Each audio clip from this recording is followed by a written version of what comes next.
जयवंती बाबू फाउंडेशनचे MITM college Oros. आमचे courses mechanical engineering, civil engineering, computer engineering, electronics and telecommunication engineering, तसेच diploma in mechanical engineering आणि diploma in civil engineering पदवी courses BSc IT आणि BSc computer science. आमची वैशिष्ट्ये अनुभवी व तज्ज्ञ प्राध्यापक वर्ग, नामांकित कंपन्यांमध्ये नोकरीची सुवर्ण संधी, तसेच विविध विषयांवर तज्ज्ञांचं मार्गदर्शन आणि कंपन्यांना भेट। संपर्क 023 62 29 91 95। आमची वेबसाईट www.mitm.ac.in। निर्णय घेतला त्याचं सर्वप्रथम आम्ही अभिनंदन करतो आणि कुठल्याही प्रकारच्या राजकीय श्रेयवादाच्या लढाईत न पडता जो OBC ना आरक्षण मिळालंय हा निर्णय नक्कीच स्वागतार्ह आहे। पण त्याचबरोबर हे सुद्धा आम्हाला सांगायला लागेल की गेल्या 2.5 वर्षात या राज्यात मुख्यमंत्री उद्धव ठाकरे साहेब असतील, उपमुख्यमंत्री अजितदादा पवार साहेब असतील आणि काँग्रेस पक्षाचे नेते असतील, या तिन्ही पक्षाच्या महाविकास आघाडीचं सरकार जे होतं, निश्चितपणे त्यांनी या आरक्षणासाठी प्रयत्न केल्यामुळेच आणि तशा प्रकारचा अहवाल सुप्रीम कोर्टात सादर झाल्यामुळे OBCना हे आरक्षण मिळण्यात महाविकास आघाडीचा सिंहाचा वाटा आहे, हे सुद्धा मला इथे आवर्जून सांगायचं। तमाम OBC बांधवांच्या वतीनं आज आम्ही सुप्रीम कोर्टाचे आभार व्यक्त करतोय की त्याने बाटियाचा आयोग स्वीकारला आणि 27% आरक्षण, जे राजकीय आरक्षण अत्यंत महत्त्वाचं असतं, गेली काही वर्ष ज्यासाठी आम्ही लढा देत होतो ते आज अखेर आम्हाला मिळालेलं आहे आणि त्यामुळे सुप्रीम कोर्टाचं आभार व्यक्त करतो। त्याचबरोबर महाआघाडी सरकारचं पण आम्ही या ठिकाणी ऋण व्यक्त करतो किंवा त्यांना धन्यवाद देतो, कारण या सगळ्या प्रक्रियेमध्ये ट्रिपल ट्रेससाठी जी भूमिका सरकारनं वठवली पाहिजे होती, किंबहुना सुप्रीम कोर्ट वेळोवेळी ज्या काही सूचना करत होत्या त्या सूचना अंमलात आणण्यासाठी प्रत्येक वेळी महाआघाडी सरकारच्या वतीनं जे प्रयत्न झाले ते बाटिया आयोगाच्या रूपानं आज सुप्रीम कोर्टानं स्वीकारलं आणि त्यातून कित्येक दिवस रखडलेलं राजकीय आरक्षण या ठिकाणी आम्हाला प्राप्त झालं।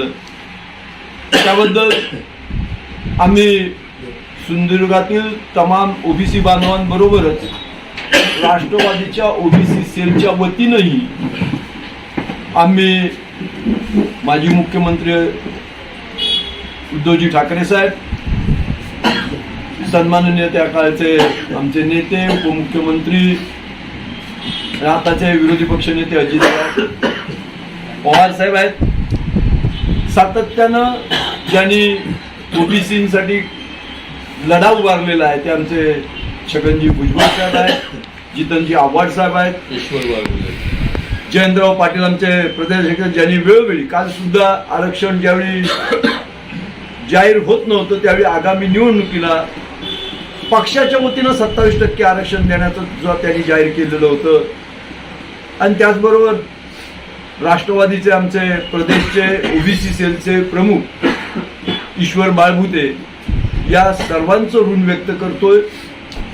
आणि त्याचबरोबर या सगळ्यांच्या मागे असणारे आमचे राष्ट्रीय अध्यक्ष शरदचंद्रजी पवार साहेब, ज्यांनी वेळोवेळी या 12 बलुतेदार असणाऱ्या OBC समाजाच्या पाठीमागे ठाम उभं राहण्याचं काम केलं, त्या सर्वांचं आम्ही ऋण व्यक्त करतो। तर आम्ही पूर्ण समाधानी नाही आहोत, 27% आरक्षण मिळण्यासाठी जी काही प्रक्रिया पूर्ण होती ती बाटी आयोगानं केलेली आहे. परंतु या ठिकाणी राजकीय आरक्षण हा आमचा एक मुद्दा आज पूर्ण झाला आहे.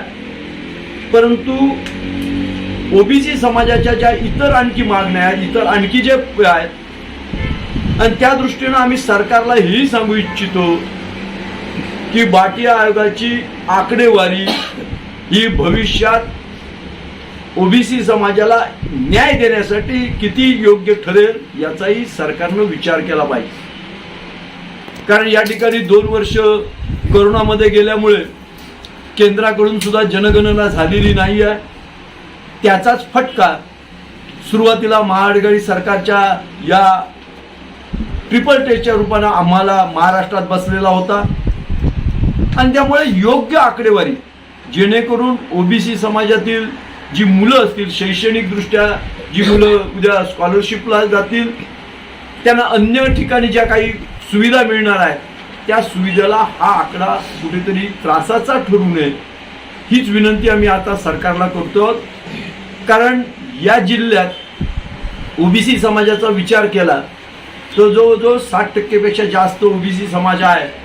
परंतु 50% दाखवलेला आहे आणि 50% दाखवून त्या प्रमाणात आम्हाला आरक्षण मिळणार होतं.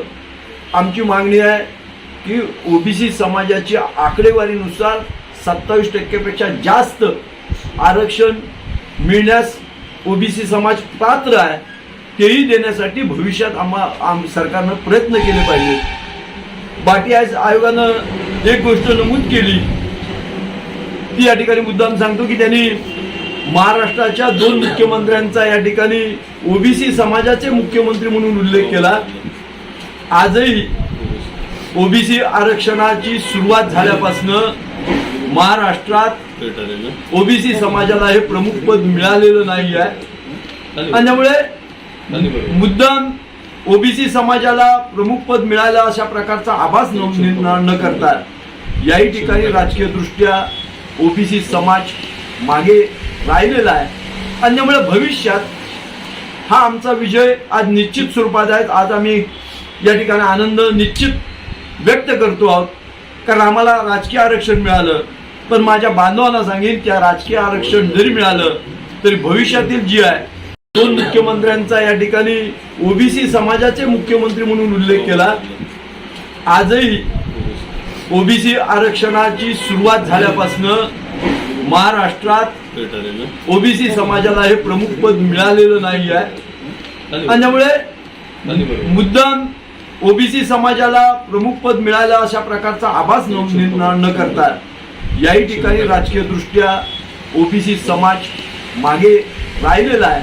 आणि त्यामुळे भविष्यात हा आमचा विजय आज निश्चित स्वरूपात आहे. आज आम्ही या ठिकाणी आनंद निश्चित व्यक्त करतो आहोत कारण आम्हाला राजकीय आरक्षण मिळालं. पण माझ्या बांधवांना सांगेन की राजकीय आरक्षण जरी मिळालं तरी भविष्यातील जी आहे कारण याच आकडेवारीवर समाजाच्या उद्धारासाठी जे बजेट मिळणार आहे त्या बजेटाला सुद्धा कुठेतरी कात्री लागू नये, ते मोठ्या प्रमाणात मिळावं यासाठी सुद्धा लढाई सुरू राहणार आहे. आणि सिंधुदुर्ग जिल्ह्याचा जो राष्ट्रवादीचा ओबीसी सेल आहे त्या दृष्टीनं सातत्यानं प्रयत्न करणार आहे. आज आम्ही अर्धी लढाई जिंकली आहे, निश्चित आनंद आहे.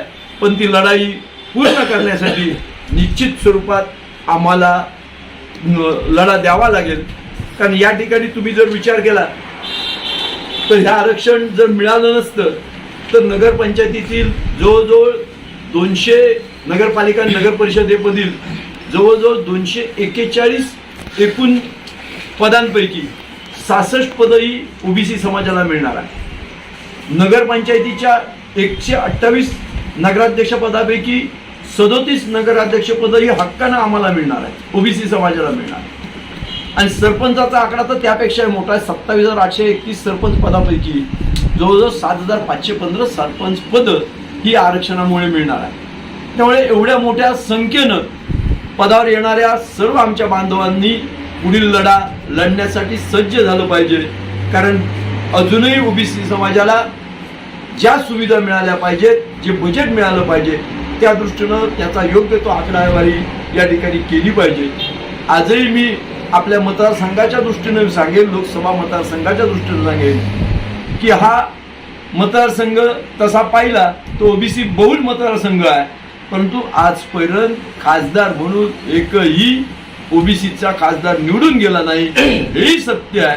आणि त्यामुळे बाटी आयोग म्हणतं की राजकीय दृष्ट्या आमचा समाज मुख्यमंत्री पदापर्यंत मिळाला असेल, ज्या ठिकाणी ओबीसी बहुल आहे त्या ठिकाणी सुद्धा प्रतिनिधित्व योग्य प्रकारचं मिळत नाही, ही वस्तुस्थिती आहे त्या मतदारसंघात आहे. त्या दृष्टीनं ओबीसी बांधव प्रयत्न करणारच नक्की आहे. धन्यवाद. या नात्याने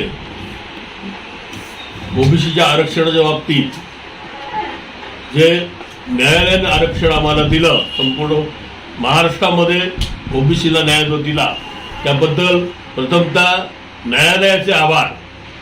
आणि हा जो निर्णय, ऐतिहासिक निर्णय म्हणावा लागेल, जो दिला गेला, त्या ज्या सगळ्या राजकीय व्यक्तींनी, शासनाने, महाविकास आघाडीचे शासन जे आपलं होतं त्यांनी किंवा विरोधी पक्षाने सुद्धा ते सहकार्य या ओबीसीच्या आरक्षणासाठी केलं.